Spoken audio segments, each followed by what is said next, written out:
ब्रह्मानंदम परम सुखदम केवलम ज्ञानमूर्तिम द्वंद्वातीतम गगन सदृशम तत्त्वस्यादिलक्ष्यम एकम नित्यम विमलमचलम सर्वधी साक्षिभूतम भावातीतम त्रिगुणरहितम सद्गुरुं तं नमामि। नाचिकेतमुपाख्यानं मृत्युप्रोक्तं सनातनम् उक्त्वा श्रुत्वा च मेधावी ब्रह्मलोके महीयते यैमं परमं गुह्यं श्रावयेत् ब्रह्म संसदी प्रयतश्राद्धकाले वा तद् आनन्त्याय कल्पते इति। अशा तऱ्हेने पहिल्या अध्यायातले 3 वल्ली संपलेले आहे। त्यात शेवट शुद्ध परमात्म स्वरूप उपाधिरहित कसं आहे याचं निर्देशन 15व्या मंत्रात केलं होतं की ते शब्द नव्हे, अशब्द, अस्पर्श, अरूप, वगैरे सांगून। आणि त्याची प्राप्ती कशी होणार?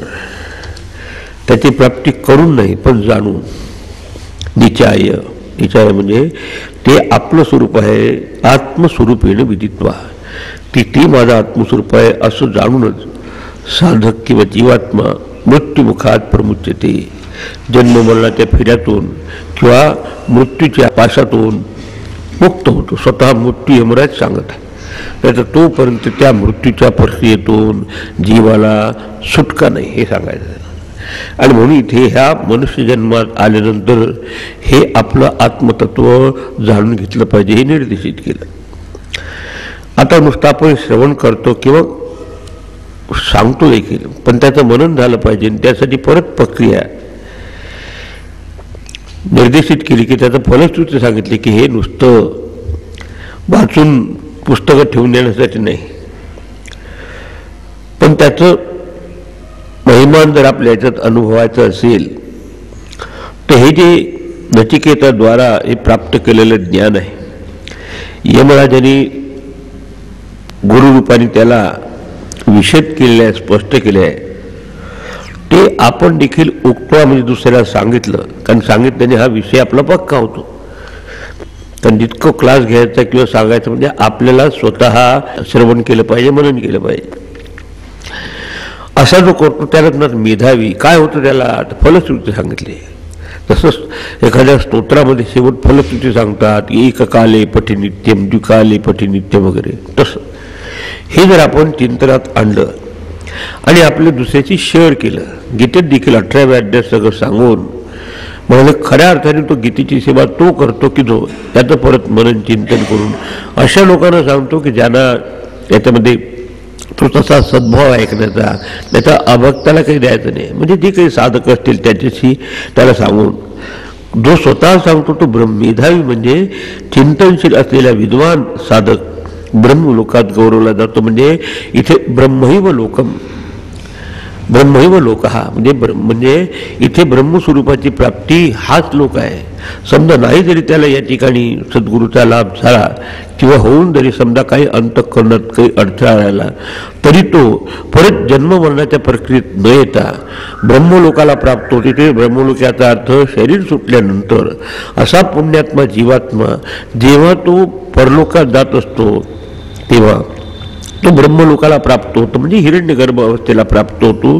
तिथे ब्रह्मदेव त्याला उपदेश देऊन परत नसं पुनरावर्तते, तो परत जन्म मरण्याच्या प्रक्रियेत नाही। एकाला म्हणतात इथे जीवनमुक्ती प्राप्त करतो, सद्गुरूचा लाभ होऊन त्याला जर ज्ञान झालं की मी ब्रह्म आहे, ब्रह्मैव लोक हा, ब्रह्म हाच लोक आहे।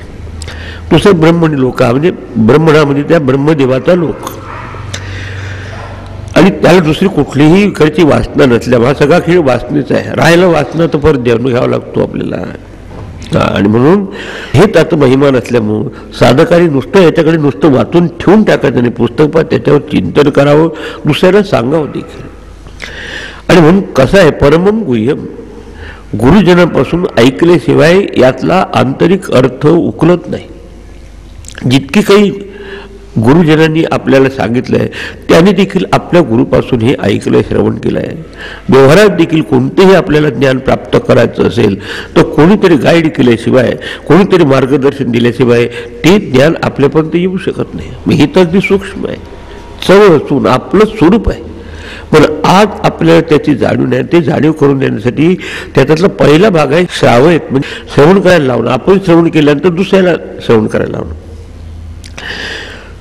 ब्रह्मसंसदी म्हणजे ब्रह्मसमुदाय, म्हणजे चांगले ज्यांनी काही ब्रह्मविद्येचा इंटरेस्ट दाखवला आहे, म्हणजे त्याच्यात जिज्ञासा आहे, अशा जिज्ञासूंना विशेषतः अशा विशिष्ट वातावरण, कोणाचं मरण झालं वगैरे तर त्या ठिकाणी माणूस त्याचाच विचार करतो, कुठे जातो जीवात्मा, तोपर्यंत विचार येत नाही आपल्या मनात. तर अशा वातावरणात शिकवल्यानंतर त्याला देखील दिलासा मिळतो ऐकणाऱ्याला की ठीक आहे, आत्म्याची दुर्गती कधी होत नाही त्याने जर चांगलं काम केलं असेल तर. आणि इतकंच नव्हे तर जो सांगणार आहे त्याचं स्वतःचं मनन चिंतन होऊन ते आत्मसात होत असतं. हा मार्गच आहे श्रवण, मनन, निधिध्यासन आणि आत्मसाक्षात्कार. तर म्हणून त्यातही स्वार्थही साधतो आणि परमार्थ म्हणजे दुसऱ्यातही हित होत असतं. आत्मनो मोक्षाय आणि जगत हिताय. स्वतःचा आपलं ज्ञानानेच मोक्ष होऊ शकतो. ऋते ज्ञानान्न मुक्ती, आत्मज्ञानावाचून मुक्ती नाही. दुसऱ्या पॉझिटिव्ह शब्दात म्हटलं आहे की ज्ञानात एवतो कैवल्यम, आत्मज्ञानानेच कैवल्याची प्राप्ती होते. इथेच मरणाची वाट पाहिजे नाही. तर इथेच तो जर भक्तिपूर्वक असं चिंतन श्रवण करून सांगत असतो दुसऱ्याला तर अनंत्याय कल्पते. अनंत म्हणजे जे अनंत तत्व आहे, अमृतत्व तत्व आहे, परमात्म तत्व आहे, त्याला प्राप्त होण्यासाठी योग्य होतो, प्राप्त करतो. अंतर अनंताय कल्पते इथे दोनदा पुनरुक्ती करण्याचं काम शास्त्राचा एक टॉपिक त्या ठिकाणी संपला. आता पुढचा जो भाग आहे अध्याय, त्याच्यात राहिलेल्या ज्या वल्ली आहेत त्यात सुरुवातीला आपल्याला आपलं तुमची देखील हे अडचण असते की सगळं समजतं. आपण क्लासमध्ये असताना विचार करून आपण अभ्यास करावा देखील समजल्यासारखं वाटतं पण उमजत नाही. उमजत म्हणजे आत्मसात झाल्यासारखं होत नाही ते. याचं कारण काहीतरी प्रतिबंध, काहीतरी अडथळे येतात, ते सांगणं काम आहे. हे मार्गदर्शकाचं काम आहे की कोणाला मार्गदर्शन केलं की तुम्हाला गाईडलाईन दिल्यानंतर सांगायचं की इथे खड्डे आहेत, मग इकडनं तुम्ही डावीकडनं जा. तर इतकं सगळं होत असताना साधकाला ज्याला साधन करायचं आहे, या आत्मसाक्षात्काराच्या मार्गावर प्रतिबंधात्मक काय आहे, कशामुळे प्रतिबंध निर्माण होतो, अडचण निर्माण होते की जेणेकरून जवळी आहे परी भेटेना, अवीट गे माये विटेना. अत्यंत कधी आपल्याबाबत तर कधी आपल्याला कंटाळा येत नाही, पण इतकं असून आपलं दर्शन म्हणजे आपल्या आत्मस्वरूपाचं आपल्याला दर्शन साक्षात्कार होत नाही. त्याच्यामध्ये काय प्रतिबंधात्मक आहे. आणि त्या बाबतीत जर आपण काळजी घेतली, इंग्रजीत म्हणतो for worm is for arm. आधी जर तुम्हाला जर ताकीद दिली की इथे तुम्ही हुशार राहा, तेव्हा तुमची साधना बरोबर होईल. आता त्यासाठी आता दुसऱ्या अध्यायाची सुरुवात अशा प्रकारची होत आहे. वास्तवतः याच्या आधीच्या अध्यायात जी शेवटची वल्ली होती त्यात असं निर्देशन केलं की तुमच्या आमच्या हृदयात एकच परमात्मा छाया आतपो इव ऋतम पिबंतो सुकृतस्य लोके. कारण पुढच्या वल्लीचं कलेक्शन मागते तिथे असतं की जीवात्मा आणि परमात्मा खऱ्या अर्थाने दोन नाही पण सापेक्ष आहेत. तिने मायेने जो अविद्यमायेशी एकरूप आहे, अंतःकरणाशी एकरूप होऊन जो कर्ता आणि भोगता या भूमिकेत वागत असतो तो ना जीवात्मा. तसं आपल्याला बोट हालचाल करत असताना काहीतरी पडछाया पडत असते पण त्याच्या मागे प्रकाश असला पाहिजे. प्रकाश जर नसेल ते काळे पिवळ्याचे ते आपले किंवा हालचाली दिसत नाही. दुसरं आता पण त्याच्या मागे असलेला प्रकाश सरळ करायचं असं म्हणजे एक छाया आणि दुसरं प्रकाश. त्याच्यात खऱ्या अर्थाने ते छाया आहे तीच हालचाल करत असते. म्हणजे आपल्या त्यातलं कर्मफळ भोगणारा जो अंतःकरणाशी एकरूप झालेलं चैतन्य ज्याला जीवात्मा आहे तो भोगत असतो. पण त्याचा भोग ह्या प्रकाशात्मक असलेल्या चैतन्याशिवाय होऊ शकत नसल्यामुळं ऋतम पिबंतो पिबती पिबतो पिबंती. ते दोन पिणारे खाणारे जे आहेत काय म्हणजे कर्मफळाचा भोग घेणारा जीवाबरोबर ईश्वराने सांगितलं. कारण की प्रकाश असल्याशिवाय हा जीवात्मा किंवा चैतन्याचं त्या ठिकाणी पाठबळ असल्याशिवाय जीवात्मा देखील मी करतो, मी भोगतो, अहम करू मी, अहम मुंजामी असा अनुभव त्याला येऊ शकत नाही. आणि म्हणून शंकराचार्यांनी या प्रश्नाचं उत्तर असं सोडवलं की छत्रीणा गच्छन्ति, हा छत्री न्याय असतो. जसं पावसाळ्याच्या दिवसात तो जो 90 लोक छत्रधारी चालले असतील, छत्री घेतले, 10 लोक बिना छत्रीचे देखील असतात. त्यातले 90 लोक इन्व्हॉल्व झाले असतात त्या छत्री घेण्याच्या कर्मात, पण 10 नसलेले त्याला देखील आपण त्याच्याबरोबर सापेक्षतेने छत्रधारी चालले. तसं खऱ्या अर्थाने जीवात्मा करता भोगता आहे, आत्मा साक्षी आहे प्रकाशासारखा. जसं सूर्यप्रकाश ज्याच्या माध्यमात आपल्याला मोठ्याची हालचाल दिसते किंवा छाया दिसून पडत असते की ती पडसावली दिसते, त्याच्या मागे त्याला तो प्रकाश आहे, तो अभक्ता आणि अकर्ता आहे. का अकर्ता अभक्ता म्हणून जीव कर्मफळ भक्षी, जीव हा कर्मफळाचं भक्षण करणार आहे आणि ईश्वर निरीक्षी साक्षीत्व आहे. दोन्ही त्या ब्रह्माचेच प्रतिबिंब आहे. एक अशुद्ध मायेची किंवा मलिन मायेशी एकरूप झालेलं म्हणजे अविद्या मायेशी एकरूप झालेला जीव आणि विद्या मायेशी एकरूप असलेला ईश्वर. आणि तो विद्यामायेशी एकरूप असल्यामुळं शुद्ध सत्वगुण प्रधान त्याची माया असल्यामुळं तो सर्वज्ञ आहे, सर्वव्यापी आहे, सर्वशक्तिमान आहे, नियंत आहे. जीव अल्पज्ञ आहे, अल्पव्यापी आहे, अल्पशक्तिमान आहे, नियंत्रित झालेले विरुद्ध धर्माचे असे दोन आपल्या हृदयात राहतात, छाया आत पळतात आणि एक कर्मफळ बघतो. तर म्हणून हे असं असताना जेव्हा आपण बिलकुल अंतःकरणाशी एकरूप होऊन केवळ बहिर्मुख होत असतो तेव्हा आपल्या अंतर्यामी असलेली ही आत्मज्योत, हे आत्मस्वरूप त्याची आपल्याला जाणीव राहत नाही. मग कशामुळे असं होत असतं? इतकं जवळ असून जितकं अंतर लाटेचं आणि पाण्याचं तितकं अंतर जीवात्म्याचं आणि परमात्म्याचं. खऱ्या अर्थाने पाणीच लाट रूपाने दिसते है ना. फक्त आपण अंतर्मुख झालं पाहिजे, पण आपण अंतर्मुख का होत नाही? का बरं आपण त्याला जवळ असून त्याचा साक्षात्कार करू शकत नाही? याचं ॲनालिसिस किंवा याचं पृथक्करण या दुसऱ्या वल्लीमध्ये केलं आहे. द्वितीय अध्यायातली प्रथम वल्ली पाहूया आपण आता. परांची खानी व्यतृणात स्वयंभू तस्मात् परां पश्यति नान्तरात्मन् कश्चित् धीरः प्रत्यगात्मानमैक्षत् आवृत्य चक्षुर अमृतत्वमिच्छन्. मला स्वयंभू, स्वयंभू म्हणजे स्वतः प्रगटलेला ब्रह्मदेवानी, निर्मात्यानी. परांची खाणी व्यतृणात म्हणजे आपले खाणी म्हणजे आपले इंद्रियानी, आपले इंद्रिय कसे केले? स्वभावता निर्माण केले असताना ते बहिर्मुख करून ठेवले. गुरुदेव म्हणायचे मॅन्युफॅक्चरर डिफेक्ट, म्हणजे उत्पादन करताना काहीतरी डिफेक्ट राहतो त्याचा. आपल्या ह्याच्यात हा नॅचरल डिफेक्ट केला की आपल्याला बाहेर पाहणं जरा सोपं असतं, पहा ऐका, म्हणून तर लोक जरा असं काय असलं ना हजारो लाखोच्या संख्येने जातात. बरं ते आपली कथा ऐकली, थोडं झोपलं, तसं इथे तर फार फरक आहे. कारण याचं कारण त्यांचाही दोष नाही, कारण विधात्याने जेव्हा हे आपले इंद्रिय केले ते स्वभावतः बहिर्मुख केले. जागृत अवस्थेत आपण नाही का बाहेरच्या बाबत बहिष्प्रज्ञा इव, बहिष्प्रज्ञा तो बाहेरचं पाहत असतो, पाहणं ऐकणं वाजणं सोपं जातं आपल्याला. म्हणून हे स्वयंभू म्हणजे ब्रह्मदेवानी विधात्यानी हे आपले सगळे इंद्रिय निर्माण करत असताना त्याच्याबरोबर आधी अशी स्वाभाविक भूमिका केली की तो बाहेर बघणार, आत नाही. आणि जेव्हा माणूस बाहेर बघतो तो आतलं बघू शकत नाही.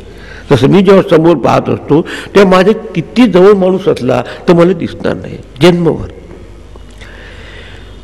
तस्मात म्हणून म्हणजे का बरं आपल्याला अर्थ येत असतात की इतकं दिवसभर आपलं मन प्रियाकपायड असतं बाकीच्या ह्याच्यात की थोडं तिने शांततेने बसून ठाईचं बैसोनी एककाला चित्त जमतच नाही. नाही इतकं जवळ आहे आपल्याला की तुम्हाला एकदम आनंदच येईल. तस्मात म्हणून कारण देत आहे कुठल्या गोष्टीचं. सहा परांग पश्चित, सहा म्हणजे जीवात्मा. दोघा एक तर ईश्वर जो आहे तो साक्षीत्वाने पाहतात, दोघांनाही माया आहे. जीवाची माया आवरण सहित आहे, ईश्वराची माया आवरण रहित आहे. जीवाच्या अंतःकरणात कर्ता भोक्ता भाव आहे, ईश्वर अकर्ता वा भोक्ता. एवढं समजलं पाहिजे तुम्हाला. दोन्ही त्याच्याच आहे. एक गुरफटलेला आहे आपल्या अंतःकरणाची, दुसरा साक्षी आहे त्याचा. तर म्हणून असं असल्यामुळे त्याचा स्वभाव असं झाल्यावर सहा परांग पश्यती. परांग म्हणजे बाहेर पाहतो, बहिर्मुख होतो, आणि त्यात तुमचा दोष नाही. ते बरोबर ते स्वभाव झालाय त्याचा. आणि माणसाला थोडंसं सोपं असतं की इंद्रियांना बाहेर ते विषयात आणून पाहणं, ऐकणं, वास घेणं, चव घेणं तर बरं असतं. एखादी खाण्यापिण्याची पार्टी असेल तर 1.5 तास कुठे जातो समजत देखील. पण थोडंसं 1-1.5 तास बसायचं म्हणजे महाभयंकर. म्हणजे याचा अर्थ तुम्हाला दोष देण्याची आवश्यकता नाही. पहिलेपासूनच विधात्याने ही सोय केली. आणि म्हणून बाह्य जगत असतो बाह्य विषयानं. बाह्य विषय कोणते? शब्द, स्पर्श, रूप. खाली म्हणजे इंद्रियानी. परांची म्हणजे बहिर्मुख असं त्यांनी करून ठेवली. आणि म्हणून तस्मात कारणात त्या कारणामुळं जन हा म्हणजे जे लोक आहे सर्वसाधारण परांग पश्यती बहिर्विषयम पश्यती शब्द स्पर्शाचे न अंतरात्मन. आणि हा एक भाग आहे. समजा मी सतत या भागाला पाहत राहिलो तर इकडे तिकडे माझी नजर राहत नाही. आपण दिवसभर इतकं आपलं फोकस ऑफ अटेन्शन बाहेर असतं की असं काही आत त्याच्याकडे आपलं लक्ष राहत नाही. खऱ्या अर्थाने सगळे व्यवहार त्याच्यामुळे चाललेले असतात. हे झाला एक सर्वसाधारण माणसाचा दृष्टिकोन. पण ज्याला ईश्वराची गोडी आहे किंवा ज्या तत्वाकडे वळा आहे तो अमृतत्व इच्छन. आता इच्छेनुसार आपण पाहत असतो की जसे माणसाच्या वासना, इच्छा, विचार तशी त्याची बाहेरची दृष्टी, सृष्टी एकच असते. मग कुठे फोकस ऑफ अटेन्शन ठेवायचं, बाहेर की आत? पण ज्याला ही जाणीव झाली की मानवी जन्म घेतल्यानंतर अमृतत्वाची प्राप्ती करणं आहे, त्याला म्हणतात जो मुमुक्ष आहे, जो जिज्ञासू आहे, जो साधक आहे तो धीर. धीरा म्हणजे विवेकशील असलेला पुरुष. त्याला हे आधी विवेक झाला. श्रेय सुख आहे, दुसरं प्रिय सुख. म्हणजे आधी संपूर्ण तुम्हाला पार्श्वभूमी दिली, हे सगळं सांगत असतं. आणि समजलं की आपल्या याच्या किती मागे लागलं तर माणसाला पूर्ण समाधान मिळत नाही. आंतरिक समाधान या आंतरिक वस्तूच्या प्राप्तीनेच होऊ शकेल. आणि ती वस्तू कशी आहे? अमर स्वरूप आहे, ती मरणार आहे. म्हणून अमृतत्वाची इच्छा करणारे असे धैर्यवान पुरुष, धीर पुरुष, विचारवान पुरुष तो काय करतो? त्या आवृत्त चक्षु अमृतत्वमिच्छन् धीरः प्रत्येक आत्मानं पश्यती. प्रत्येक आत्मा एक परात्मक म्हणजे प्राग आपले तो पुढे पाहतो, दुसरा तो अंतर्मुख होऊन आपल्याकडे पाहतो. कधीतरी आपल्याला चुपचाप बसून आपल्याकडे पाहता आलं पाहिजे. आणि मग जो अंतर्मुख होऊन आपल्या देहात आहे त्याच्याकडे पाहणं याला म्हणतात प्रत्येकात्मा. ज्याच्यामुळे आपले सगळे इंद्रियाचे मुवमेंट्स होत आहे. पुढच्या श्लोकात पुढच्या मंत्रात येणार आहे येन रूपम रसम गंधम. ज्याच्यामुळं रूप, रस, गंध ज्याच्यामुळे होतात ते, जे पाहतो ते नव्हे, ज्या इंद्रियाने बघतो ते नव्हे, पण ज्याच्यामुळं आपल्याला ही क्षमता प्राप्त होते पाहण्याची, ऐकण्याची, ते काय? सर्वसाधारण हा भौतिकवादी माणूस त्याला हे लक्षात येत नाही की याच्याशिवाय काही आहे म्हणून. की अशा तऱ्हेचा हा विश्वनिर्माता देखील हे सगळं हे त्यांनी करून झाला. पण त्याची देखील निर्मिती काहीतरी चैतन्यापासून आहे. माझ्यामध्ये देखील मी डोळ्यांनी पाहतो, कानाने ऐकतो, पण कशामुळं?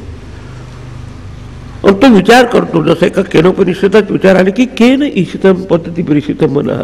माझं मन कधी संशय करतं, कधी निश्चय, कधी अहंभाव असतो, आणि कधी मेमरी म्हणजे कधीचं स्मरण होतं. अंतःकरणाचे 4 भाग. हे अंतःकरणाला देखील आतून पाहतो. आणि अंतःकरण जेव्हा इंद्रियाच्या द्वारा बाहेर जाऊन पाहत असतं, घटाकडे गेलं तर घटाकार वृत्ती होते. आणि आपण म्हणतो अहम घटम जानामी. कानाने शब्द ऐकला ती अहम शृणोमी. हे असं होत असताना कशामुळे चालतं असा विचार करणारा त्याला म्हणतात धीर पुरुष. तो आपली नजर बाहेरच्या दृश्याकडे हटून ज्याच्यामुळे सगळं नाटक चाललंय आपल्या अंतरंगात, हे आपलंच नव्हे सगळ्या ब्रह्मांडाचं, विश्वाचं, तिथे तो आपलं मन वळवतो. आणि थोडक्यात सांगतो अंतर्मुख होतो. कशामुळे? विवेकामुळे. कशाची इच्छा करून? अमृतत्व इच्छन. मृतत्व सुरू आहे. म्हणजे मरणशीलतेसाठी इच्छा करण्याची आवश्यकता नाही. परिवर्तनशील जगतात आपण फेकलंच गेलो ऑलरेडी. पण ज्याला अशा तऱ्हेची सेन्सिटिव्हिटी जीवनाची वाटते की नाही, ही शरीर सुटण्याच्या आधी काहीतरी आपण पाहिलं पाहिजे काय ते, आणि त्या साक्षात्काराच्या इच्छेने किंवा आत्मस्वरूपाची दृष्टी प्राप्त करण्याच्या दृष्टीने जे जे स्वतः अमर आहे, अमृत, मृतम परिवर्तनशील, अमृतम म्हणजे परिवर्तन रहित. आणि यासाठी तुम्हाला तत्वज्ञानी होण्याची आवश्यकता नाही. जीवनाचं अवलोकन केलं तर तुम्हाला दिसेल काय की सगळे इंद्रिय त्याचे असलेले सगळे विषय परिवर्तनशील आहे. अच्छा, मन आणि मनाचे असलेले मूड सकाळपासून दुपारपर्यंत आता पाणी किती शांततेने बसले आहे, थोडं झालं की तुमचं सुरू होतं. मनाचे मूड म्हणजे मनोभाव बदलतात. आजच्या बुद्धीचे असलेले निश्चय घडी घडी बिघडे हा निश्चय जे परिवर्तनशील आहे ते मृतम, म्हणजे परिवर्तन रहित आहे ते अमृतम. बस जेव्हा जेव्हा मृतम शब्द येईल म्हणजे काही ब्लँकेट टाकलेलं आहे मरायची वेळ असं नव्हते. इथे सतत किती मरण होते आपले. पूर्वीची अवस्था सोडत जायची, नवीन अवस्था धारण करणं, पूर्वीची अवस्था सोडणं, त्या म्हणतात मृत मरण, आणि नवीन अवस्था धारण कर परत जन्म. ह्या प्रक्रियेतून सुटण्याची ज्याला खरोखर जिज्ञासा झाली तो बरोबर चुपचाप बसून अंतर्मुख होतो. हे सांगा, जो अंतर्मुख होतो तोच अंतर्यामी आत्मतत्वाचा साक्षात्कार करतो. पण हा सायकोलॉजिस्टने देखील नियम मानलेला आहे मानसशास्त्रज्ञाने की as you think so you become. ज्याचा विचार करता ते तुम्ही होता. Think about the god you go to god, think about the dog you go to dogs. अनेक वचन म्हणजे दोन स्पेलिंग अगदी उलटे आहेत. परमात्म्याचं चिंतन करा परमात्म्याची प्राप्ती होईल, अनात्म्याचं चिंतन करा तर ते होईल. आणि आपण सतत काय करतो ही त्याला समजलं आहे की मानवी जीवन आपण यासाठी घेतलं आहे हे सांगितलं. आणि त्याच्यासमोर विद्यार्थी तो तयार आहे, तर त्याला ते कळलं आहे की आपल्याला याचा लाभ झाला आहे. आता हा अविवेकीची काय गती होत असते आणि विवेकशील असलेला पुरुष कसं आपल्या स्वरूपाकडे वळवत असतो. कारण कुठलाही नवीन विषय सांगायचा असेल तर तुलना करून सांगतात की दोन्ही प्रकारचे लोक असतात, दोघांनाही मानवी जीवन मिळालेलं असतं, पण एक आपल्या जीवनाचं मातेरे करतो याच्यात राहून, आणि दुसरं ह्या जीवनाचं खरं अर्थानं सार्थक करतो. तर त्यासाठी आता पुढच्या मंत्रामध्ये ह्या दोन्ही प्रकारचं चित्रण उभं केलं आपल्याला. दुसरा मंत्र चला, पराच कामान अनुयांती बाला ते मृत्योर्यंती विततस्य पाशम अथ धीरा अमृतत्वं विदित्वा ध्रुवम अध्रुवेशो इह न प्रार्थयन्ते. खूपच छान. बाला म्हणजे बच्चे, बाला म्हणजे वयाने नव्हे की अज्ञानी माणसाला बाला मूर्खा म्हणजे विवेकहीन आहे. हा विचार कधी त्याच्या जीवनात आलाच नाही. केवळ बहिर्मुख माणूस आहे. तो काय करतो, कारण आधी सांगितलं की परसेप्शन होत असताना आपलं लक्ष एकावेळेस एकाच ठिकाणी केंद्रित होतं, मागे जाऊ शकत नाही पुढे पर्यंत. म्हणून पराच कामान बहिर्गतान विषयान, हे बाहेरच्या विषयाकडेच पूर्ण लक्ष ठेवून पाहणं खाणं पिणं हा सगळं करतो, पण त्याचं लक्ष आत असतं. तर याच्या विरुद्ध असलेला जो साधक नाही पण जो बाधक आहे, जो जिज्ञासू नाही पण जो बद्ध आहे, याचीच त्याचं वर्णन चाललंय. तो का बरं असं म्हणजे इतकं करून सगळं पाहून म्हणतो की सगळं करतो पण कुठ पल्ले नाही पडता, सुख नाही. सो बहिर्गतान विषयान अनुयंती, अनुयंती म्हणजे अनुगच्छन्ती, तो त्याचं सगळं मन तिकडे चालत असतं. ज्याला जसं गीतेच्या शीतप्रज्ञाचे लक्षण म्हणून इंद्रियाणाम विचारताम यन म्हणून आपली इंद्रिय आपल्या विषयाच्या मागे लागतात, मन त्याला सहकार्य देत असतं. आणि मनाच्या मागे असलेले हा जीव जो चैतन्याची छाया आहे की चैतन्याचं काय तर प्रतिबिंब आहे, तो त्याच्या मागे जात असतो. आणि म्हणून तिकडे गेलं की आतली गोष्ट विसरून जातो. अनुयंती ते विततस्य मृत्यू पाशम यांती. बरं काय फरक पडतो त्यानं खाऊन पिऊन तर सुखी आहे. तर होतं काय की मृत्यू पाशम पाश्यते बद्धते येणं तम पाशम, ज्याच्यामुळे तो बांधला जातो या संसारात जन्म मरणाच्या प्रक्रियात, अशा तो मृत्यू पाशामध्ये सापडतो. स्वतः मृत्यू यमराज म्हणत आहे. कारण त्याने विचारलं की तुमचं काय सिक्रेट आहे सांगा. हे भीती माझ्याकडे येतात.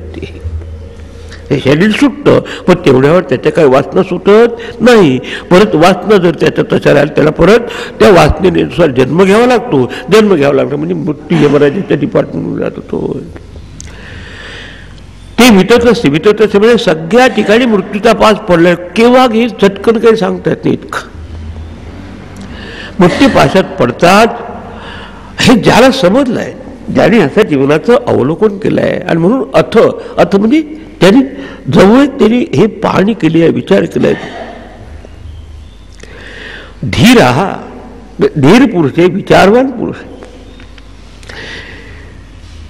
की अथ इह संसारे, या संसारात राहत असताना, इह म्हणजे अस्मिन शरीरे, हे मनुष्य शरीरात. कारण दुसऱ्या शरीरात हा अधिकार नाही.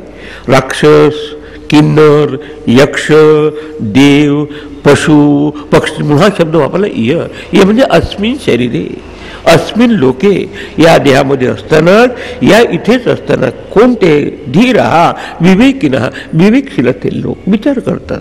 आणि म्हणून आधी विचाराचा मार्ग सांगितला होता की दोन प्रकारचं सुख त्याच्या समोर येत असतं, त्याला चॉईस असतो, इकडे की तिकडे. आणि एकदा पडला की मग परत येता येत नाही. सो विवेकीना अमृतत्वम ध्रुवम विदित्वा, म्हणजे त्याचा निर्धार करतो की हे याच्यासाठी आपण मानवी जन्म घेतो. धीर पुरुष अमृतत्वा विदित्वा, जाणून की ते जे आहे ते परिवर्तन रहित आहे, त्याला जन्म मृत्यूचा फेरा नाही, ती स्वभावतःच मुक्त आहे, अशाची आपण प्राप्ती केली पाहिजे. त्या प्राप्तीच्या इच्छेने जेव्हा तो उद्युक्त होत असतो तिकडे चिंतन करण्यासाठी, तेव्हा इकडच्या तो चिंता सोडून ठेवतो. आणि म्हणून न प्रार्थयते याचा अर्थ कुठल्याही प्रकारची इकडची तो कामना करत नाही. मेकॅनिकल डिझायर्स असतात त्याला, ती खा प्या राहा, पण याच्यात तो घडून जात नाही. अमृतत्व विच्छन, अमृतत्वाची इच्छा करून आवृत्त चक्षु, आवृत्त चक्षु इंद्रिय भया, इंद्रियापासून आपल्या मनाला समेटून मनाची दिशा आज जे इंद्रियाचे सहयोग करून बाह्य विषयाकडे जात आहे त्याच्याविषयी तो त्यांचा झाला नारायण परमात्मा. बस संतांनी सांगितलं.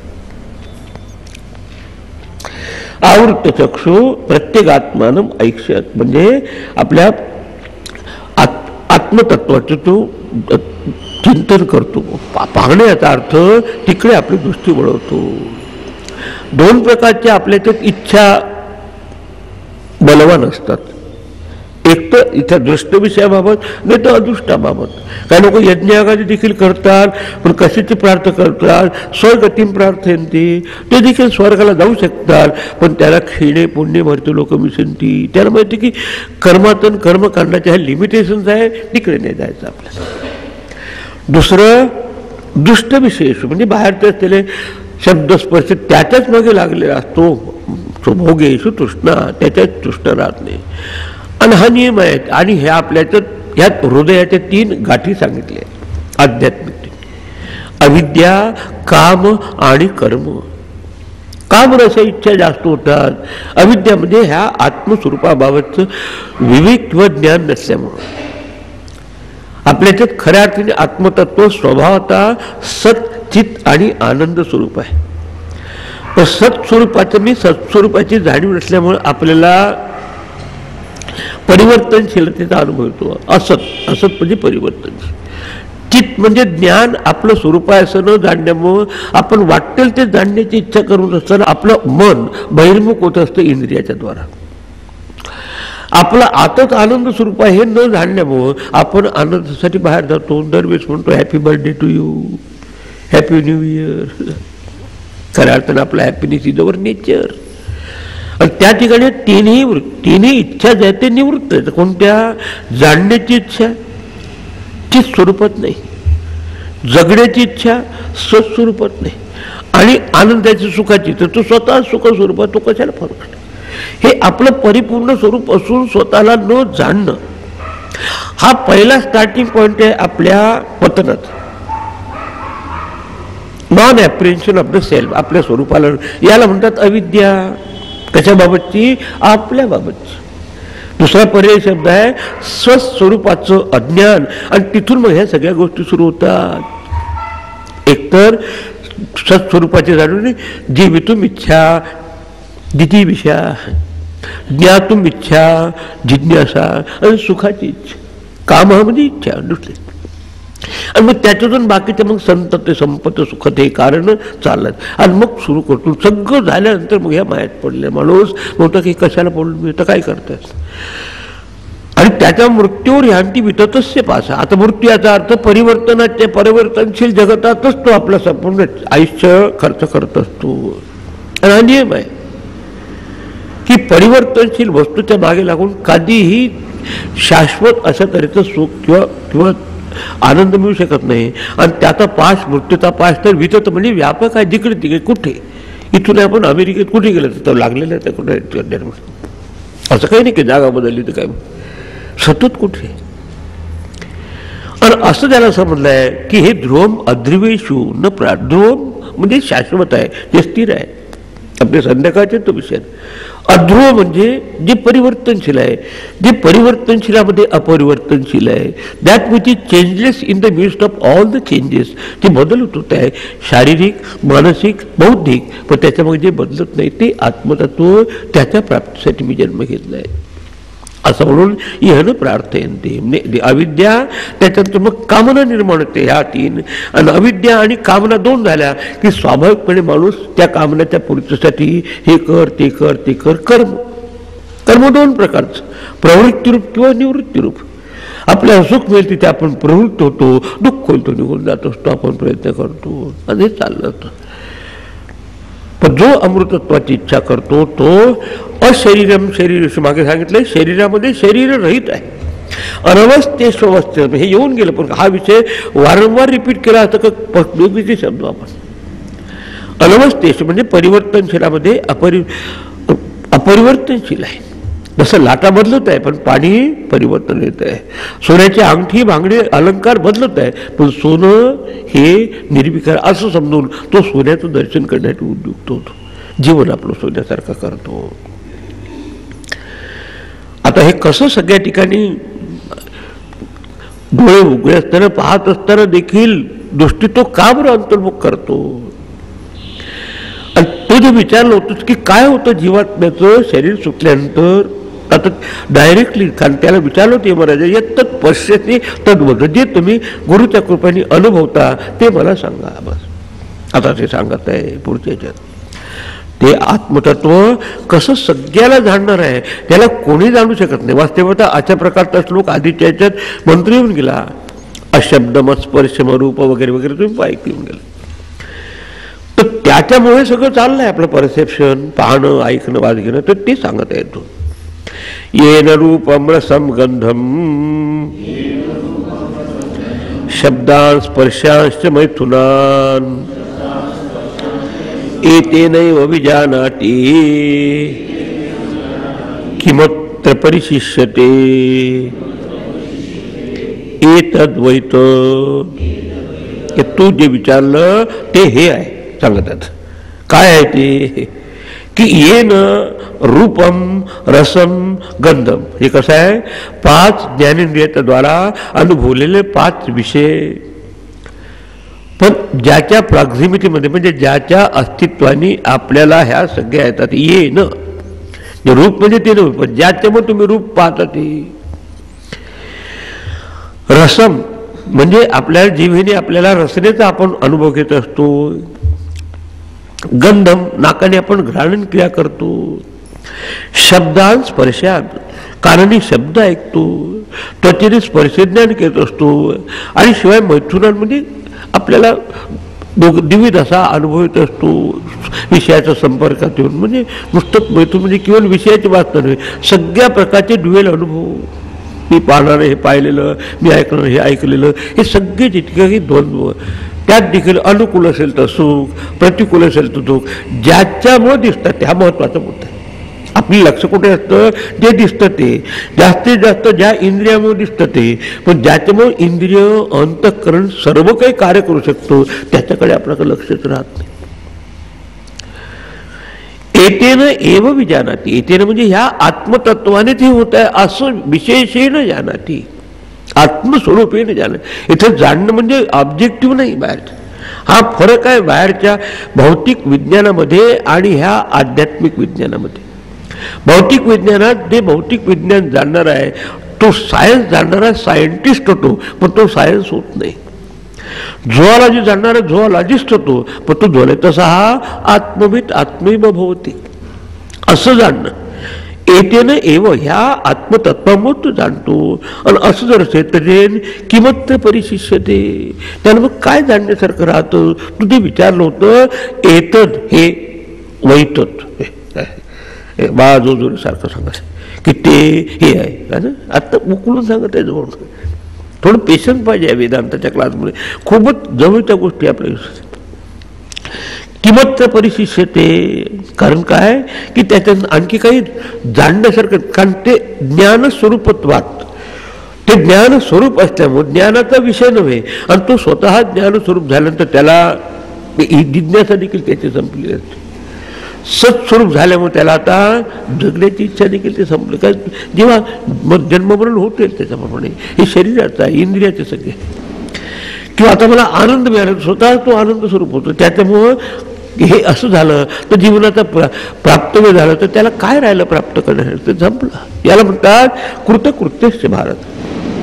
यस्य आत्मनः अविज्ञेय न किंचित परिशिष्यते एतद वैतत. म्हणजे त्याच्यानंतर मग काय परत राहतं हे म्हणजे असं प्रश्नार्थक विचार, याचा अर्थ उत्तर त्या प्रश्नातच आहे. त्याला काहीही प्राप्तव्य राहत नाही. जोपर्यंत माणसाला प्राप्तव्य असतं तोपर्यंत कर्तव्य ठरलं आहे, म्हणजे ते प्राप्तव्य झालं कर्तव्य. आणि जे तू विचारलंस ते हे आहे.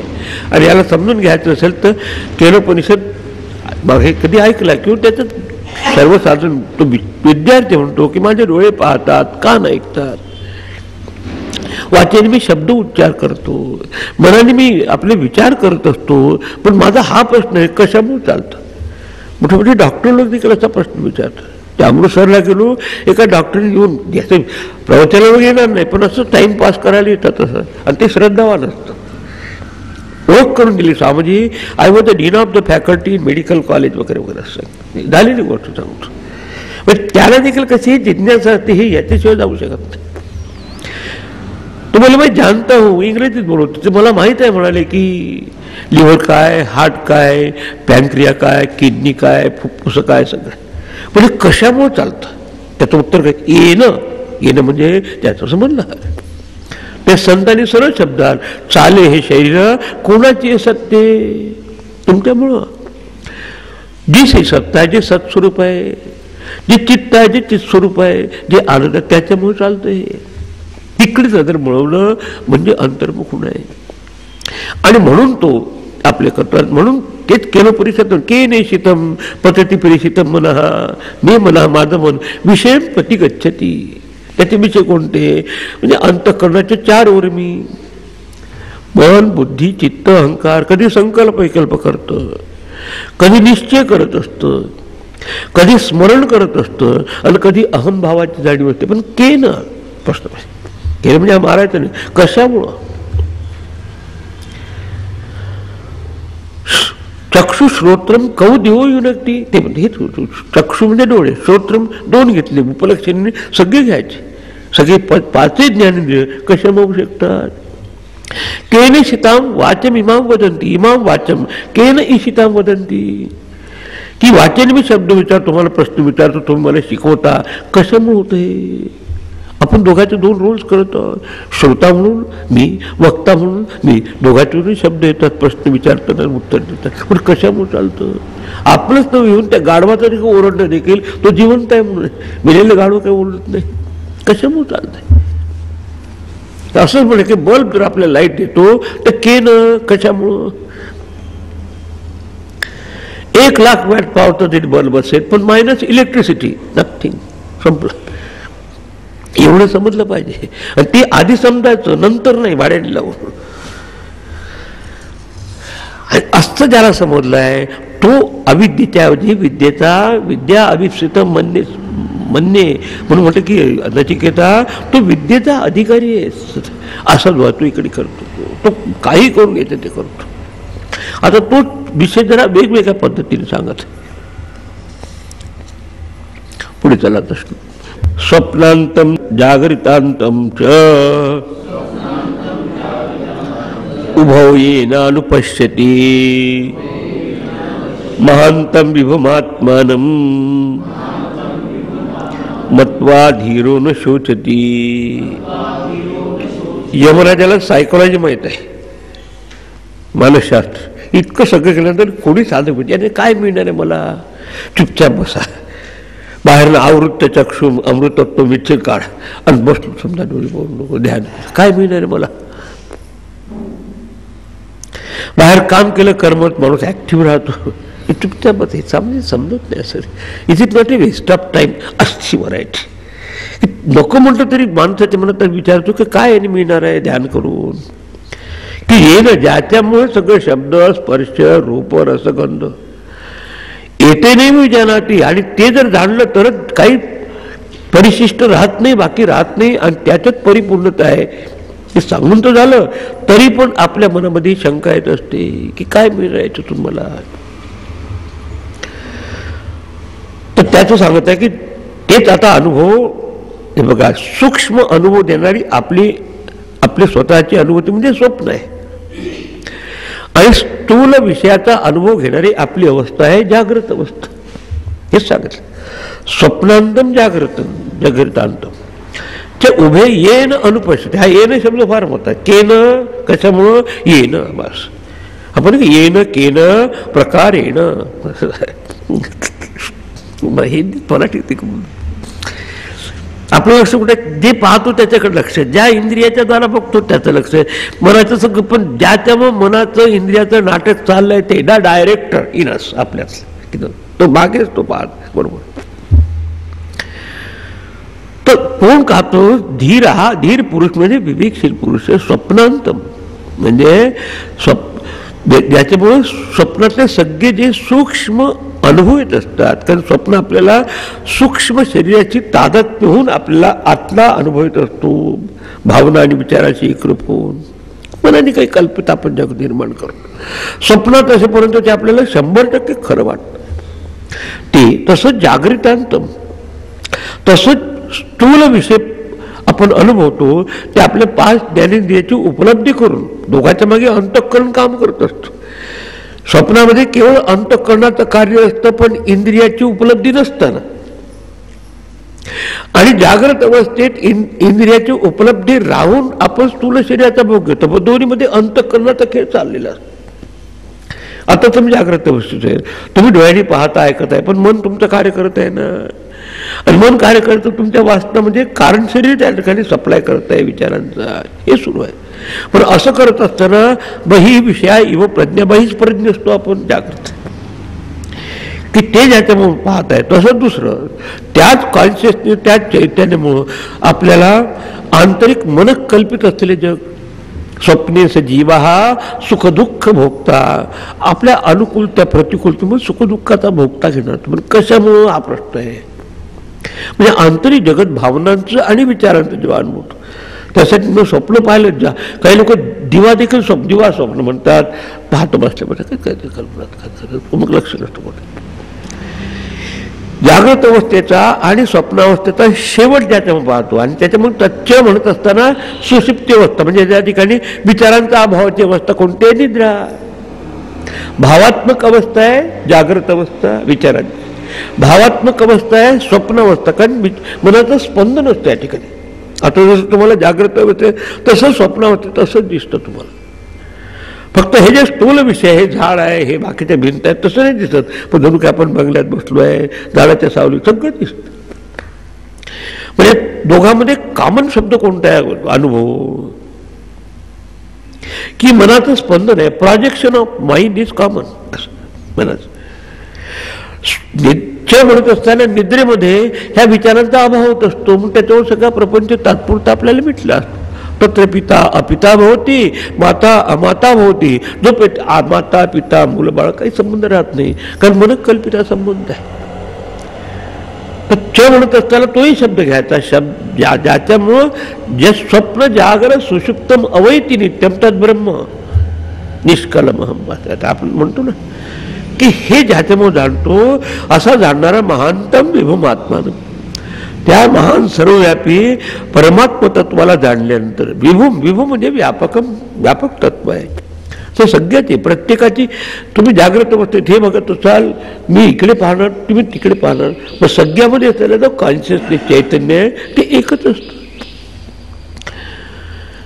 त्या त्याच्याकडे ज्यांनी आपली नजर वळली, नजर म्हणजे अंतःकरणाची दृष्टी वळवली, आत्मानं आणि मत्वा, मत्वा म्हणजे ज्ञात्वा, आत्मस्वरूपेन. तर मग आत्मानं आत्मभावेनं साक्षात अहमस्मी परमात्मा इति ज्ञात्वा, ते परमात्मा तत्व मी आहे, बोलून नाही दाखवायचं, दॅट अवेअरनेस आय एम. मग गुरुला काय म्हणतात, साक्षात परब्रह्म. चालतं बोलतं ते असं तो जाणत असेल. मत्वा म्हणजे ज्ञात्वा. काय होईल, त्याला काय लाभ होतो, त्याचं उत्तर शेवट. सहा न शोचती, शोकम न करोती, तत्र को मोहा कशोक एकत्व मनुष्यता. हे आत्मा आणि परमात्म्याची एकरूपता झाल्यानंतर शोकाला जागा असते. मग जिथे प्रकाश आहे तिथे अंधाराला जागा नाही, तिथे सुख स्वरूप आहे तिथे दुःखाला जागा नाही. बाकीचा माणूस सुखाचा अनुभव कसा करतो की अहम सुखी अहम दुःखी म्हणतो. इंग्रजीत म्हणतो I am happy I am unhappy असं सुरू असतं. पण आय एम हॅपीनेस, मी सुख स्वरूप आहे, त्याच्यामुळं त्या सुख स्वरूपात दुःख हे स्वभावतात निवृत्तच असतं. तसं चित स्वरूप आहे, मी ज्ञान स्वरूप आहे, त्याच्यामुळे त्यात अज्ञान स्वभावता निवृत्तच आहे. सत म्हणजे अस्तित्व स्वरूप आहे, त्याच्यामुळे त्यात परिवर्तन स्वभावतः निवृत्त आहे. अशा स्वरूपाच्या तिथे जाणल्यामुळं म्हणून तस्मात कारणात सहा न शोचती शोकम न करोती. कारण शोकाचं कारण आहे मोह. मोह म्हणजे मिसअंडरस्टँडिंग, चुकीचं ज्ञान, मोह वैचित्य. आता मोह सुटला. अर्जुनाला तेच सांगितलं 18व्या अध्यायात म्हणते का आता मोह संपला, एकदम बदलून गेला अर्जुन पहिला अध्याय.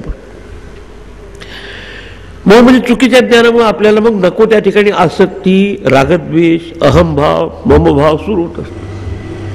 इथे सगळं सुटलेलं असतं. कारणाभावे कार्य अभाव, तंतुत आहे पटदहा.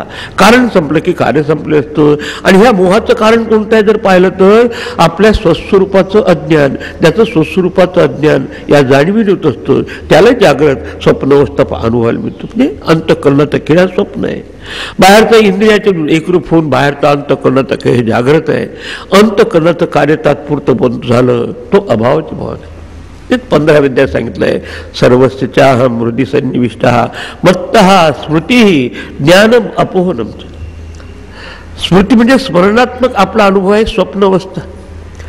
ज्ञानात्मक अनुभव आहे आपल्या जागृत अवस्थेतला, जागृत इंद्रियाची. आणि अपोहन म्हणजे अभावात्मक अनुभव आहे निद्रावस्थेचा. त्याचा जो प्रकाश आहे सर्वस्य हृदि अहम, तो अहम आहे, तो मी आहे, तो अहंकार मी नव्हे असं ज्याला समजलं असेल. काय बोलतो सहा न शोचती शोकम न करोती. त्याला हे सगळं अवगत होत असतं. हे उघड्या डोळ्याने तो पाहतो, पण त्याची रनिंग कॉमेंट्री सुरू असते की हे मी नसून आपलं खरं स्वरूप ते पूर्ण आहे. वाटेल ते विकार झाले तर त्याच्यावर त्याचा परिणाम होत नाही. आता पुढे आणखी वेगवेगळ्या पद्धतींविषयी सांगतात. जसं विष्णू सहस्त्रनाम, हजारो त्यासाठी शब्द वापरले विष्णूचा, पण विष्णू किती आहे एक. तसंच तेच आत्मतत्व वेगवेगळ्या प्रकारे सांगतात. कुठे लहान मुलांना नाही का लल्ला बी लागपर्यंत झोपलं की मग चुपचाप येतद वैतद. ते तू विचारलं ना ते हे आहे, तरी तो पाहतो. होता पुढे य इमं मध्वदं वेद आत्मानं जीवमंतिकात् ईशानं भूतभव्यस्य ततो विजुगुप्सते. पुढे काय एतद वैतद, त्याला पाहणं सुरू. ते हे आहे तू विचारलं. कारण मुलाला कुठपर्यंत देतं झोका जोपर्यंत एकदा तिथे गेलं मग काय म्हणणार तो देखील. ह्या इमं आत्मानं मद्वदम जीवम वित्ती जानात. वेद वेद म्हणजे जाणतो की हे असं आत्मकच्यावर जे पाहतो ते नव्हे, ज्या इंद्रियानी अंतःकरणाने पाहतो ते नव्हे, पण इंद्रिय आणि अंतःकरणाला जे पाहणार आहे असं ज्याच्यामुळे सगळं चाललंय तिकडे ज्याची नजर लागली. अशा आत्मतत्वास तू काय मधु अदम वेद मधुवदम. मधुवत्ती म्हणजे मधु म्हणजे कर्माचं फळ घेणारा हा जीवात्मा. त्याच्यात म्हणतात की मधुवदम वेद, हा पुरुष जो या पुरुषा इमम म्हणजे आत्मानम, या आत्मस्वरूपाला मधु मधु अत्तीती मधवदा. मधु म्हणजे कर्माचे फळ तो अनुभवत असतो. आपले पूर्वपुण्य असेल तर आपल्याला सुख मिळत असतं. काही वाईट माणूस असतो की सुखात असतो. पाप कर्म आधी केलं असेल तर चांगलं करणारा माणूस देखील कधी दुःखात असतो. तो कारण पूर्वी त्याप्रमाणे. आणि तो जो अनुभवणारा आहे तो कोण? आपला जीव आहे. मधु अत्तीती मधवदा या तम मधवदम कर्मफलभुजम, कर्मफळाचा भोग घेणारा जीवात्मा. आज म्हणून तुम्ही त्या सेक्शनमध्ये आरोतम जीवंतो सुकृतस्य लोके, एक कर्मफळाचा भोगता असलेला जीव, दुसरा त्याच्या मागे प्रकाशासारखा साक्षी असलेला ईश्वर. या दोघांनी तो जाणतो की याच्या प्रकाशात ते समजतं. त्या ब्रह्मा प्रकाशात दोन्ही लक्षात येतं. फलभुजम जीवनम म्हणजे जीवम धारण, ज्याने जीव धारण केलाय अशा जीवाला असं जाणतो काय?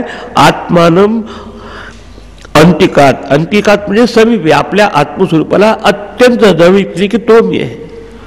जशी वस्तू दूर असते तसं आपण ती भिंत, हे टेबल, ते टेबल, हे शरीर, ते शरीर, हे मन, ते मन, ही बुद्धी, ती बुद्धी, हा आत्मा म्हणजे बस पलीकडे आपलं असं करून. आणि मग त्याला म्हणतात अयम आत्मा अहम अस्मी, तो आत्मा मी आहे, तेच ब्रह्म मी, असं जो जाणतो तो कसा आहे? ईशानम भूत भव्यस्य. ईशान म्हणजे सगळ्याचा शास्त्र तो आहे. तो कंट्रोल करतो अंतःकरणाला, आपले इंद्रियाला, आणि म्हणून तो सगळ्याकडे व्यापकतेने पाहतो. भूत भव्यस्य, जे होऊन गेलं ते आणि जे होणार आहेत. म्हणजे त्याचा प्रश्न काय होता पहा तुम्ही, तो श्लोक कधी विसरू नका. अन्यत्र धर्मात, अन्यत्र अधर्मात, अन्यत्र अस्मात, कृताकृतात, अन्यत्र भूताच्च भव्याच्च यत्तत् पश्यसि तद्भूत. त्यामध्ये जे म्हणायचं कॉलर धरला. इकडे मला माझी शाबासकी, मला सांगा तुम्ही काय धर्म आणि अधर्म पलीकडचं काय आहे?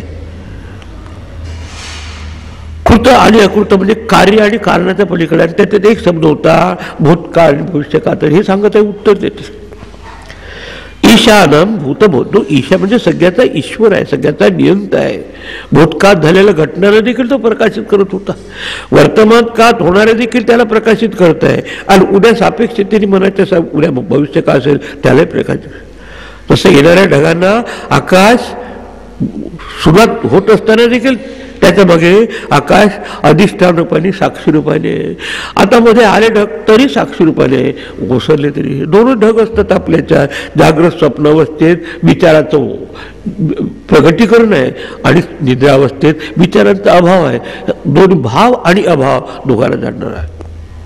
आविर्भाव तिरोभाव ज्ञाता स्वयं आविर्भाव तिरोभाव रहिता साक्षी ती उच्चते स्वयं ज्योती. स्वतः प्रकाशित असलेला असंच आपलं स्वरूप आहे. म्हणून तो तत्वन विजुगुप्सते. म्हणून हे जाणण्याचं काय त्याला लाभ होईल सांगत आहे.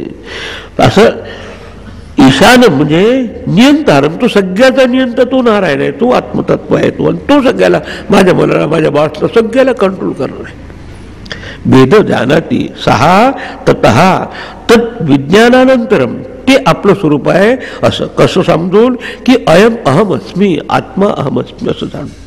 कुठेतरी दूर आहे असं न विजुगुप्सते म्हणजे तो अभयाची त्याला प्राप्ती होते. विजुगुप्सा म्हणजे आपल्या भीती वाटणं, त्याला भीती राहते. कारण तीन भीती आपल्याला असतात. सत्स्वरूपाचं ज्ञान नसल्यामुळं मरणाची भीती, चित स्वरूपाचं ज्ञान नसल्यामुळं आपल्याला अज्ञानाची भीती, आनंद स्वरूप आपलं हे ज्ञान नसल्यामुळं आपल्याला दुःखाची भीती. स्वतःच गुरुच्या कपने सच्चिदानंद स्वरूप आहे. पण कसं नमस्कार करतात गुरुला? अनंत कोणी ब्रह्मांड नायक राज सच्चिदानंद स्वरूप गजानन महाराज की जय. ते आपलं तुझ्या हृदयात बसले असतं, ज्याला समजलं तेच आपलं स्वरूप आहे. रूप संतांचे वेगवेगळे, ऋषीपद स्वरूप एकच आहे. कोणी कपनी घालतो, तो कोणी टोपी घालतो, तो कोणी जॅकेट घालतो. ते ज्याला ते जे आपलं स्वरूप जाणलं आहे ते काय करतात? तत्वने विजुगुप्सते. ते भेटतो सगळ्या प्रकारच्या तीन भुयाच्या पलीकडे जातो. आजकाल फेरफावी फार आहे की काय होणार आहे. पुढे चला आता 6वा मंत्र. हे सगळं आता वेगवेगळं उत्कृष्ट आहे, पण फारच चांगले पॉईंट होतं. विचार केला पाहिजे वारंवार. या पूर्वम तपसो जातम अभ्यपूर्वम अजायत गुहां प्रविश्य तिष्ठन्तम् यो भूतेभिर्व्यपश्यत एतद्वैत पर लल्लबी सुरू आहे ते हे आहे जे तू विचारलंस. कोणतं? यहा तपसा पूर्वम जातम. यहा जे कष्टित अशी जी वस्तू आहे जी आत्म तपसहा असं म्हणतात. ब्रह्मदेवाने जेव्हा जगाला निर्माण केलं त्याने खूप एकाग्रतेने विचार केले की आता आपल्याला जग निर्माण करायचं. एकाग्रम परमम तपा म्हणतात. एकाग्रता हे परमतप आहे. म्हणून तपसहा पूर्वम जातम म्हणजे तपाच्या पहिले तपापासून ते उत्पन्न झाला. कशापासून? हिरण्य गर्भापासून, क्रिएटर पासून. आपण नाही की आपला प्रपंच आपण एका मनाने साधतो. समष्टी प्रपंच तो समष्टी मनाने. समष्टी मनाशी एकरूप झालेलं चैतन्य त्याला म्हणतात हिरण्यगर्भ, त्याला म्हणतात क्रिएटर, त्याला म्हणतात ब्रह्मदेव. आणि ब्रह्मदेव देखील कुठून निष्पन्न झाला? त्या ब्रह्मस्वरूपापासून. की म्हणून जो मुमुक्षु अशा तर काय जाणतो? हा जो मुमुक्षु कसं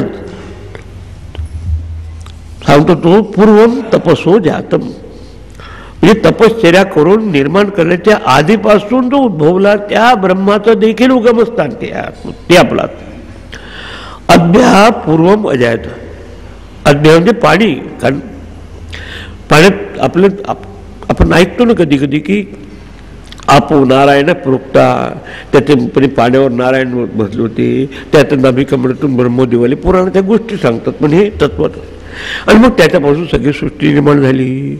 देव निर्माण झाले, ऋषी निर्माण झाले, मानव निर्माण झाले, दानव निर्माण झाले, पशुपक्षी.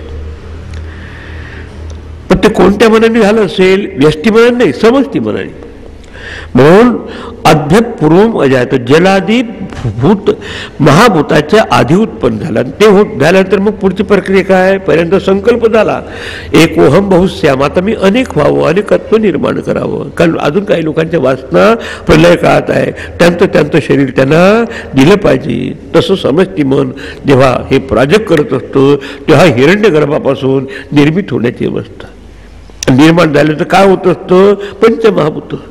पंचमहाभूत निर्माण होण्याचे त्याला म्हणतात पंचतन्मात्रा. आकाशाचा गुणधर्म शब्द, वायूचा गुणधर्म स्पर्श, अग्नीचा गुणधर्म रूप पाहणं, पाण्याचा गुणधर्म रसना आणि पृथ्वी गंध होती. हे निघालं.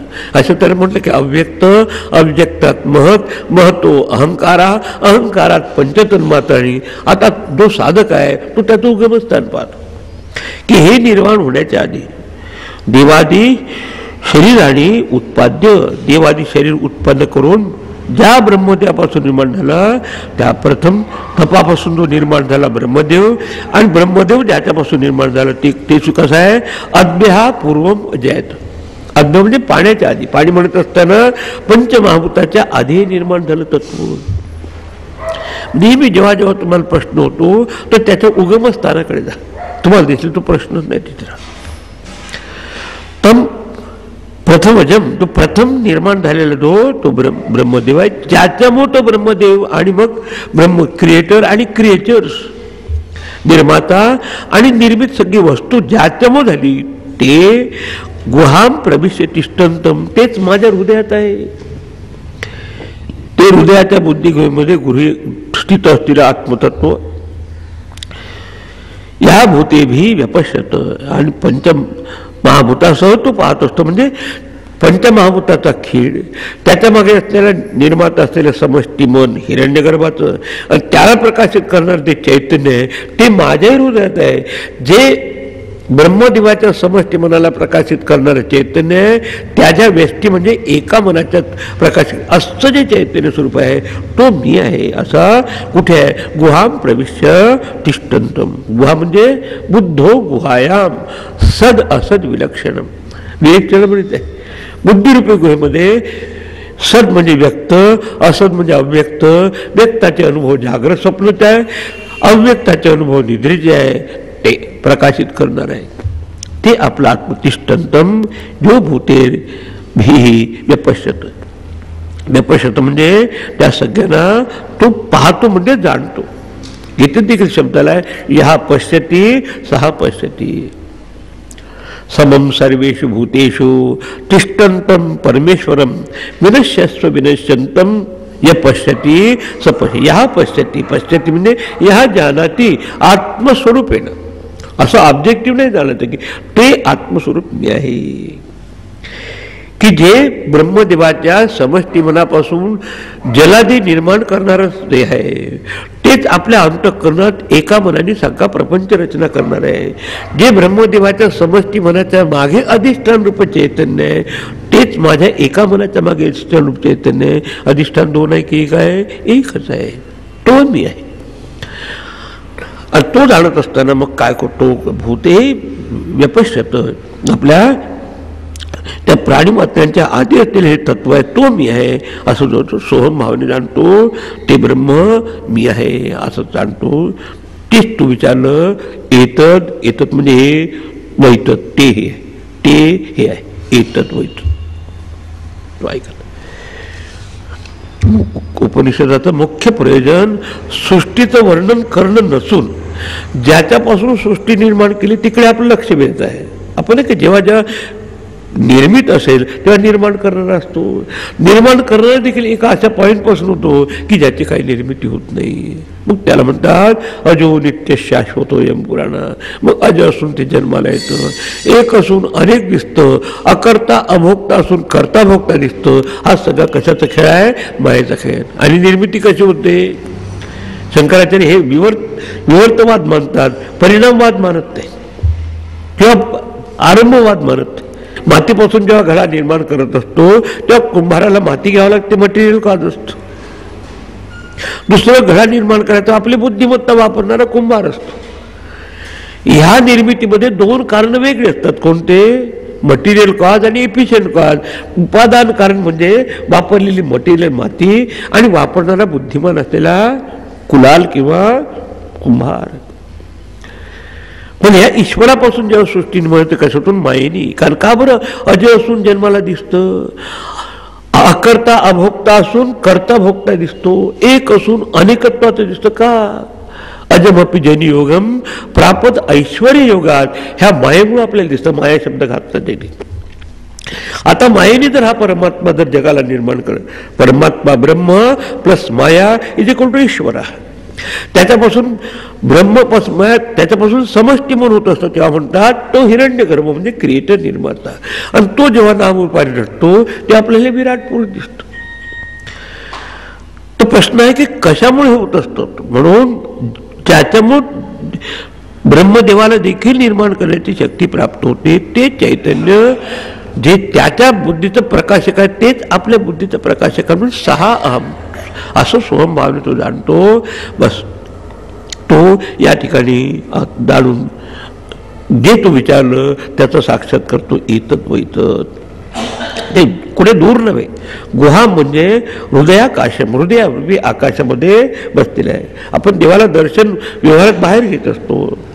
त्याच्यानंतर आपण अंतर्मुख झालं की विठोबाला नारायणाला आत पाहतो. आता तुम्ही त्याला पाहत असताना ज्याच्या प्रकाशात नारायणाची, शिवाची, विष्णाची मूर्ती ते कोणतं आहे? ते चैतन्य एकच आहे. ते आपलं स्वरूप आहे असं जो जाणतो. ते इथपर्यंत आला तर ते तोच भाग आता वेगवेगळ्या प्रकारे या ठिकाणी सांगत आहे. आता पहा एकच विषय पण अनेक प्रकारे तुम्हाला कधी कधी तोच शब्द आपल्याला बोर होतो पण वेगवेगळे शब्द वापरून सांगत आहे.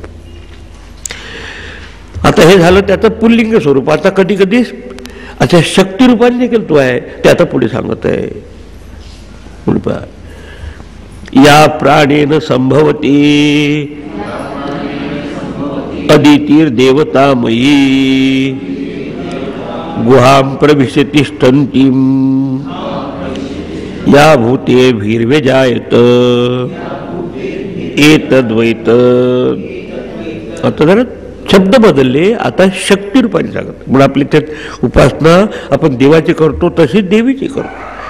दोघांचंही स्वरूप सच्चिदानंद स्वरूप आहे. पण असा जो असलेला परमात्मा जो या देवतामयी देव प्रकृती परिपूर्ण हे परमात्मा आपल्या निर्णयात देवताच आहेत. हे बघा, कानाची देवता ब्रह्मांडामध्ये दिग देवता आकाश आहे.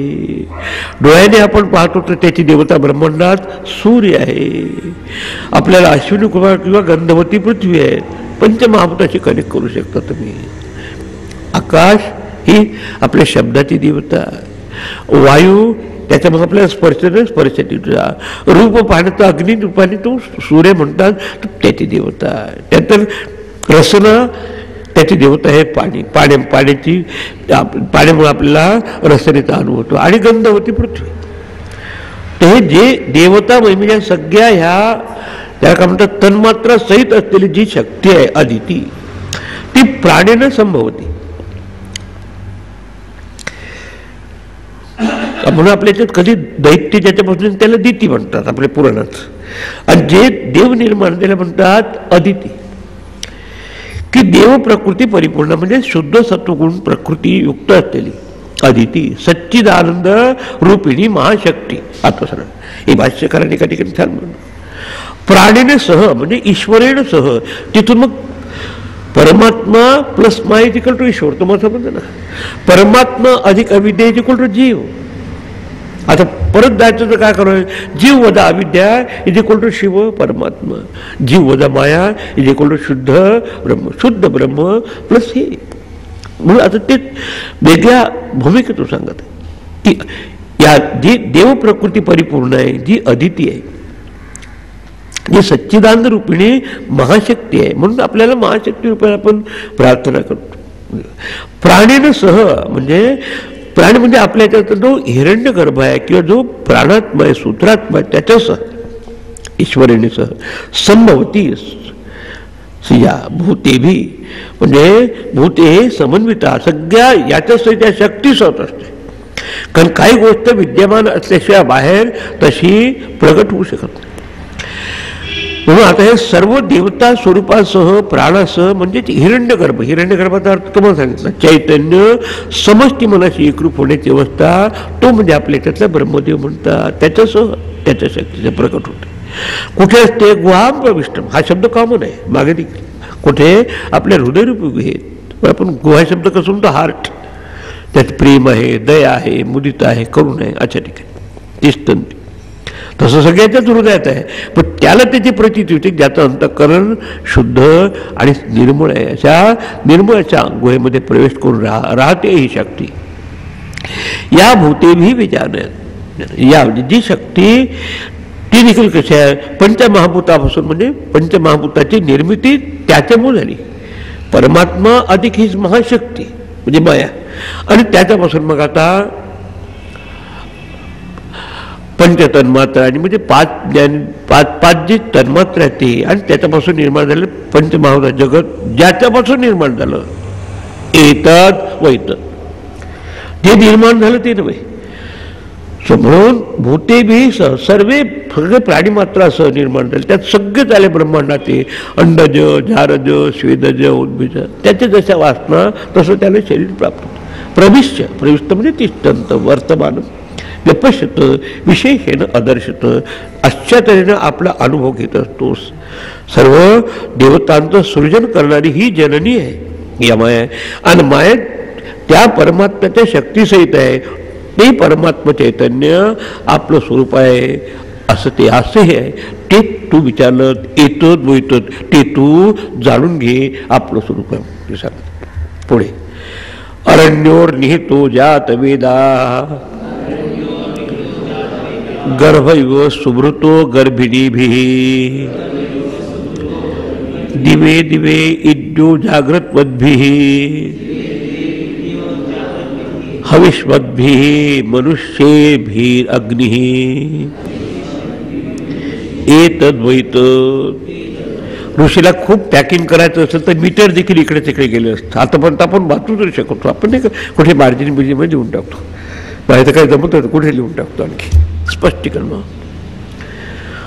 आता हा विद्यार्थी वैदिक काळातला विद्यार्थी त्याच्यासमोर त्याने हे पाहिलं होतं अग्निहोत्र होत असतो. आणि ते जेव्हा अग्नी प्रज्वलित करायचं तेव्हा काही अशा मॅच बॉक्सेस नव्हत्या जहाज छाप किंवा किल्ली छाप वगैरे.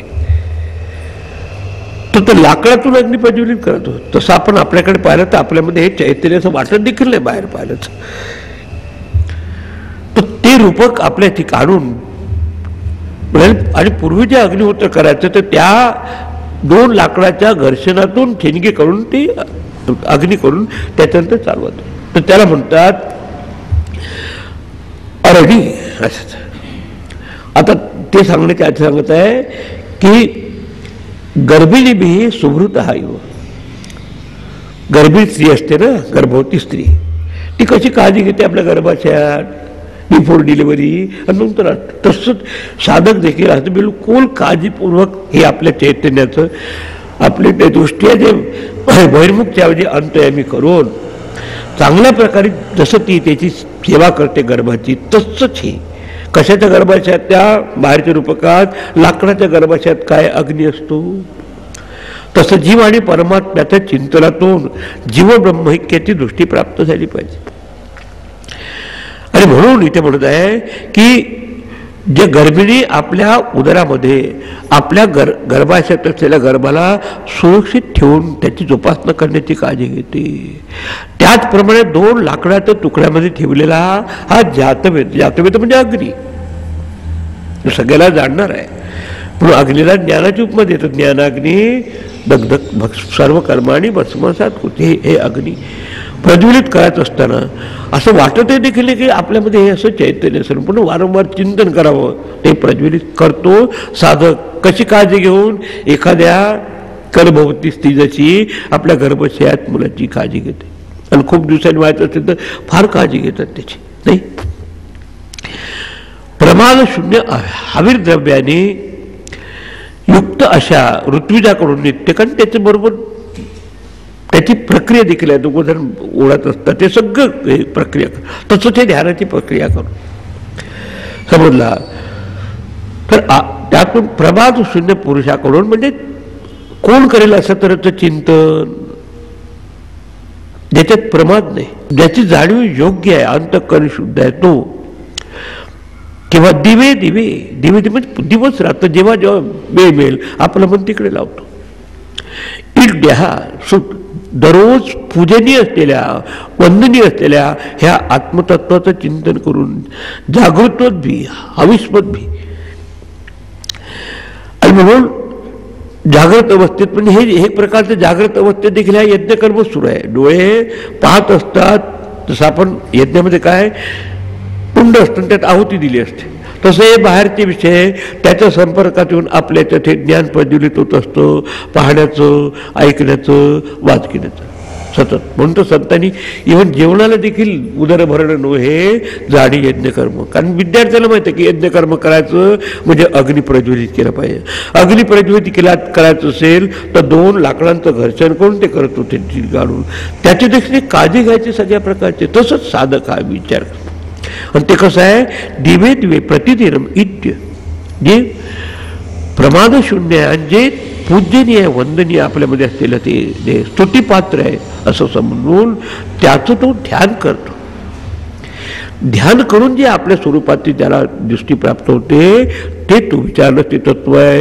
येतत व येतत ते हे आहे, ते तिथे दूर आहे असं नाही, तुझ्याही हृदयात बसलाय, त्याचं तू दर्शन घे म्हणून.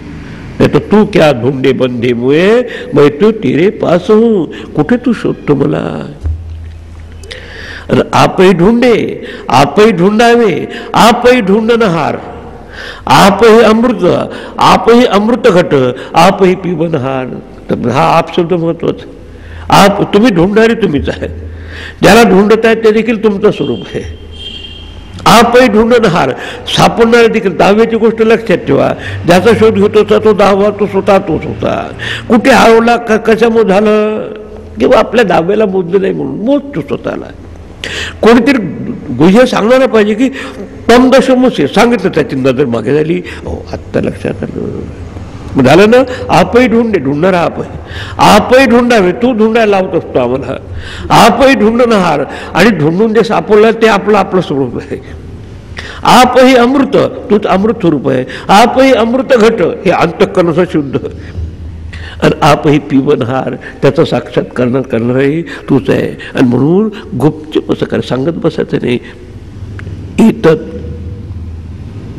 ते वैतात, ते येतात म्हणजे हे आहे. आता पुढे द्यायचं, नंतर द्यायचं, उद्या द्यायचं. ठीक आहे. 8:30 पर्यंत डोस पुढे. ओम सहनावतु सहनौ भुनक्तु सह वीर्यं करवावहै तेजस्विनावधीतमस्तु मा विद्विषावहै. ओम शांति शांति शांति. हरि ओम. श्री गुरुभ्यो नमः. हरि ओम.